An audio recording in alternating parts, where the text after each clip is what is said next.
chẳng phải không không ngày hôm nay em dài dặn trong cho tàn vẫn không đâu ngờ chẳng phải sao mai cũng không là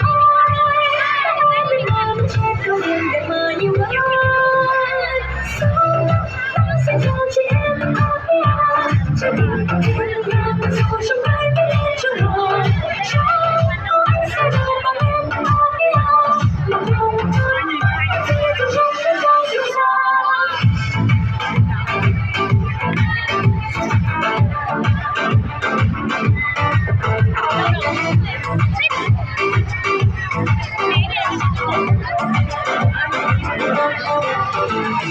sống cao trong cùng cái hơi bên đời về một nơi không có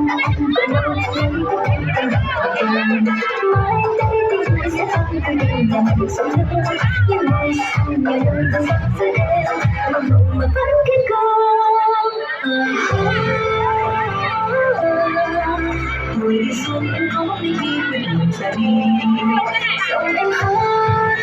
khóc ở trời trong nhà sẽ không kín tiếng ca vẫn không được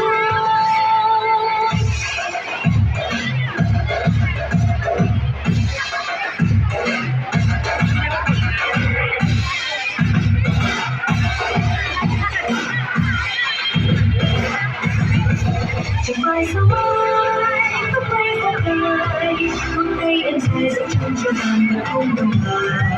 chẳng phải sao mai cũng không là ai nó có bên ngoài đứng trên con thuyền để mà nhiều ai